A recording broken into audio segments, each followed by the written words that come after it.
e aos princípios do contraditório e da ampla defesa, que, se a lei não prevê número máximo de testemunhas, é que não será possível a oitiva de nenhuma testemunha. Veja que, no mínimo, esse entendimento ele é inconstitucional. Repassando as três correntes. Primeira, até 3 testemunhas para cada parte. Segunda, até 2 testemunhas para cada parte. E a terceira, não pode ouvir nenhuma testemunha. Agora, vale a pena a gente ressaltar, a gente frisar. Esse número máximo de testemunhas, ele é aplicável às partes e não ao magistrado, não ao juiz do trabalho. Até porque o juiz, ele é o diretor do processo. Ele tem ampla liberdade na condução do processo, é o que estabelece tanto o artigo 765 da CLT, quanto o artigo 130 do Código do Processo Civil, aplicado subsidiariamente ao processo de trabalho, por força do artigo 769 da CLT. Ok? Próxima pergunta, vamos lá, vamos a ela. Professor, o procedimento sumaríssimo é obrigatório ou facultativo? Essa também, né? É uma grande questão, uma questão polêmica, uma questão controvertida, que pode cair tanto na primeira fase das provas, quanto na segunda fase das provas. A primeira corrente estabelece que o procedimento sumaríssimo, ele é facultativo. Quem defende isso? O ministro do TST, Pedro Paulo Teixeira Manos, e a professora doutora Carla Tereza Romar. Qual é o fundamento desses grandes juristas? Se nós temos o princípio do amplo acesso, do livre acesso, portanto, o procedimento sumaríssimo ele é facultativo. E a ideia é a seguinte: se o procedimento sumaríssimo exige, lembram, pedidos líquidos, e o autor deverá indicar corretamente o nome e endereço do reclamado, isso até dificulta o acesso. E se dificulta o acesso, o procedimento sumaríssimo ele é facultativo, nada impedindo o reclamante acessar o judiciário trabalhista via procedimento comum ou ordinário. Mas a posição que vem prevalecendo, e essa posição é do Estevão Malê, Mauro Schiavi e outros, é a de que o procedimento sumaríssimo ele é obrigatório. E quais são os 2 fundamentos que justificam isso? Primeiro fundamento. O primeiro fundamento é a interpretação gramatical ou literal do artigo 852-A caput da CLT. 852-A caput da CLT. Quando você for ler lá, estudar lá, você vai encontrar que os dissídios individuais, cujo valor não exceda 40 salários mínimos, grifando, ficam submetidos ao procedimento sumaríssimo. Portanto, o verbo ele está no imperativo.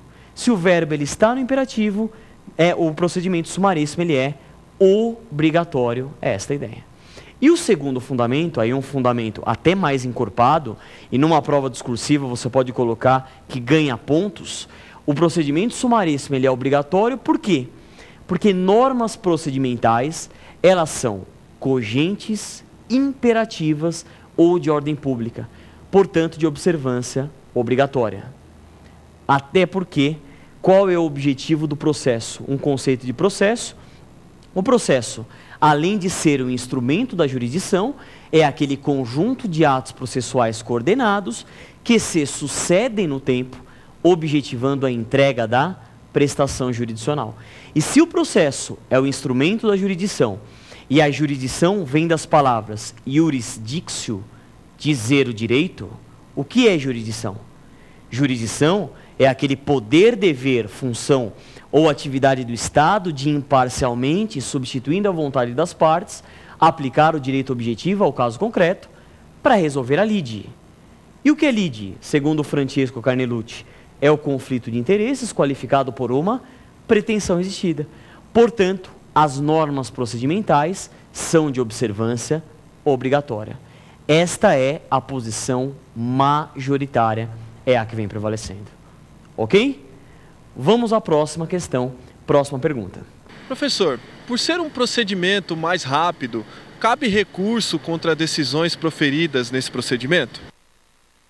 Essa também é uma importante indagação, é um aspecto polêmico, controvertido, e uma questão muito cobrada nas provas de exame de ordem e concursos públicos.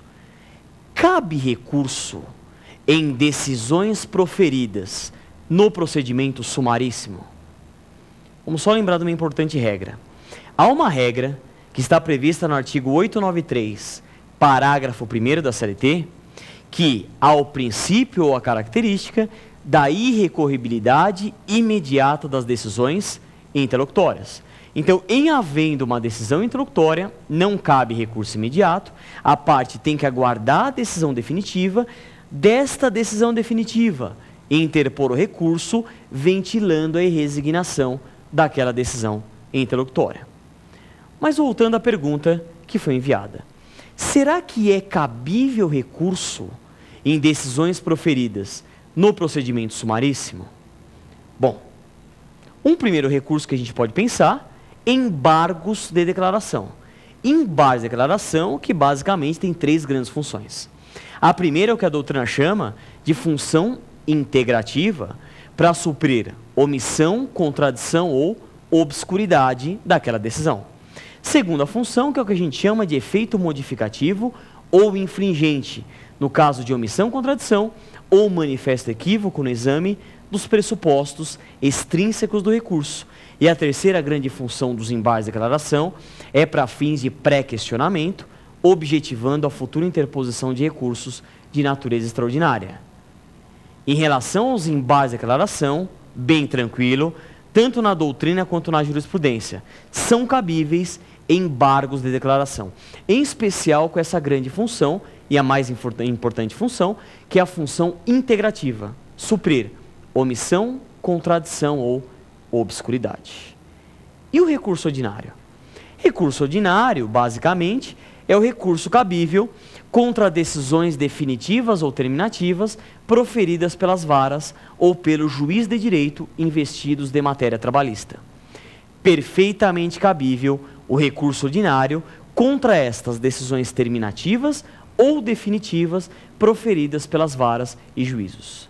Apenas você tem que tomar cuidado que o recurso ordinário no procedimento sumaríssimo, ele observa um processamento mais célere. E esse processamento mais célere, ele está previsto no parágrafo 1º do artigo 895 da CLT. Ok? Mas a grande pergunta é a seguinte: cabe recurso de revista em decisões proferidas no procedimento sumaríssimo? Vamos lembrar o seguinte: o recurso de revista, ele somente é cabível nos dissídios individuais. Qual é a interpretação a contrário senso que a gente extrai disso? Se ele somente é cabível nos dissídios individuais, ele não é cabível nos dissídios coletivos. E isso faz todo sentido, porque o dissídio coletivo, ele é de competência originária dos tribunais trabalhistas. E para o cabimento do recurso de revista, o processo tem que começar onde? O processo tem que começar na vara. Ou seja, decisão do juiz da vara do trabalho, recurso ordinário, acórdão do TRT, recurso de revista a ser julgado por uma das 8 turmas do Tribunal Superior do Trabalho. Cabe ou não recurso de revista no procedimento sumaríssimo? Bom, há uma previsão expressa no parágrafo 6º do artigo 896 da CLT. Parágrafo 6º do artigo 896 da CLT, que estabelece o seguinte: que o recurso de revista, ele é cabível, já respondemos a primeira parte da indagação, só que ele é cabível em apenas 2 hipóteses. Quais sejam? Primeira hipótese, quando o acórdão do TRT contrariar súmula do TST. Quando o acórdão do TRT contrariar súmula do TST. E aí surge a indagação: e se o acórdão do TRT contrariar orientação jurisprudencial? O próprio TST entende que não. Ele editou uma OJ 352 da SDI1 do TST, que não é cabível por ausência de previsão legal. E a segunda hipótese de cabimento de recurso de revista no procedimento sumaríssimo, qual seja, quando o acórdão do TRT contrariar a Constituição Federal.